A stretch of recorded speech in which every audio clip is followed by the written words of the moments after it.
भक्तरंग महोत्सव अभी अभी बड़े ही उत्साह और जोश के साथ संपन्न हुआ और आज सेठी परिवार की तरफ से पंचावतार महोत्सव और 56 भोग का आयोजन किया गया। विषय यही था कि 56 भोग, कि भगवान को हम 56 भोग समर्पित क्यों करते हैं।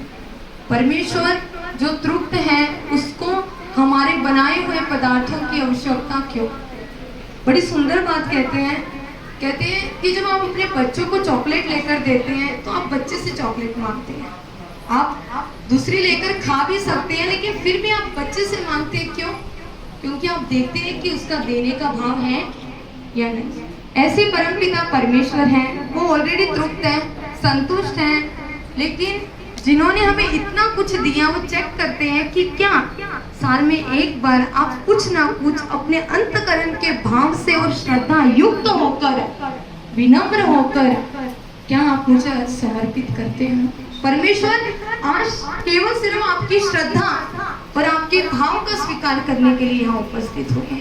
कहते हैं कि भगवान दिखते कहाँ हैं, अब इतना भोग है, अब इतना भोग दिखाया गया कि भगवान ने उसमें से खाया या नहीं।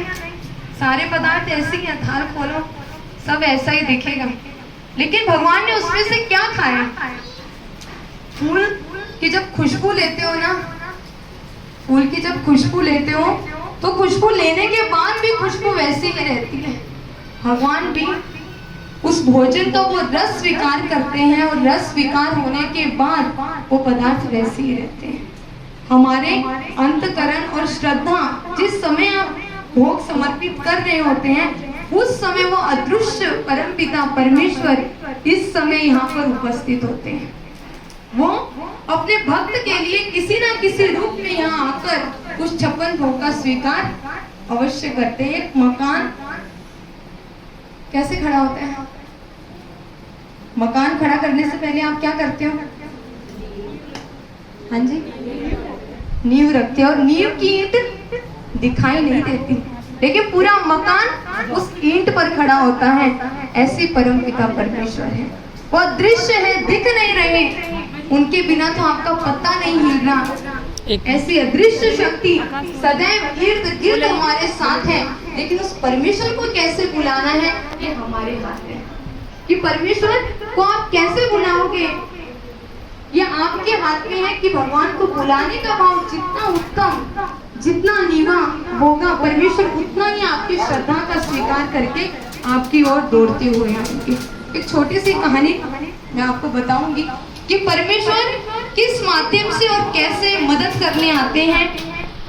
एक औरत बहुत गरीब थी, समय के साथ और गरीबी आई और इतनी गरीबी आई कि घर में खाने के लिए कुछ नहीं था। अब भगवान को बुलाना था। गरीबी और संकट के समय भगवान इतना याद आते हैं कि यहाँ से आवाज निकलती है।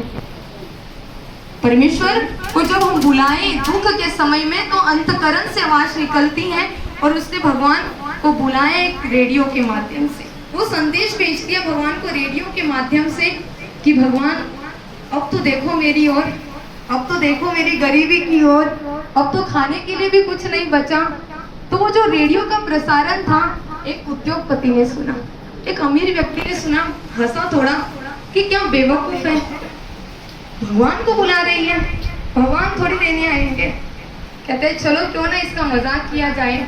उन्होंने अपने एक व्यक्ति को भेजा कि जाओ और उस महिला को भरपूर खाना दो, उसके घर का राशन भर दो। अब जब वो व्यक्ति वो सामान लेकर गया तो महिला ने सामान लिया, पूरे परिवार ने तृप्त होकर खाया, बचा हुआ सामान अलमारी में रखा।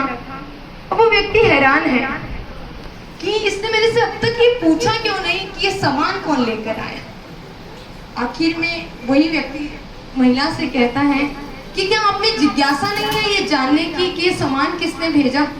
क्या आप जानना नहीं चाहती इतना सामान आज आपके घर में आया तो कहाँ से आया? महिला ने बड़ा सुंदर जवाब दिया।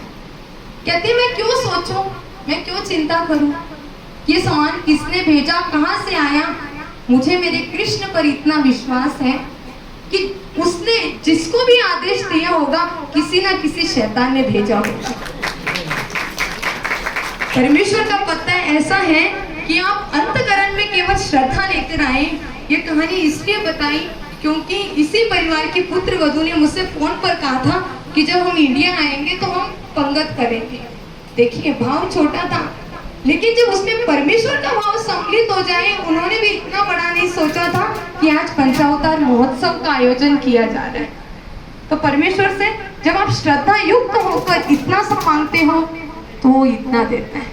तो हमेशा देने के भाव में रहें, ताकि परम पिता परमेश्वर भी आपसे इसी प्रकार की क्रियाएं करवाते रहे और इसी प्रकार की विधिवत क्रियाएं आपके हाथों से, आपके परिवार की ओर से होते रहे। ऐसी परम पिता परमेश्वर से प्रार्थना करते हुए और सेठी परिवार को पंचावतार महोत्सव की बहुत सारी बधाइयाँ, और मैं परमेश्वर से यही प्रार्थना करूंगी कि हर वर्ष भगवान और उत्साह और जोश के साथ ये अवसर आपके हाथों से करवाते रहें।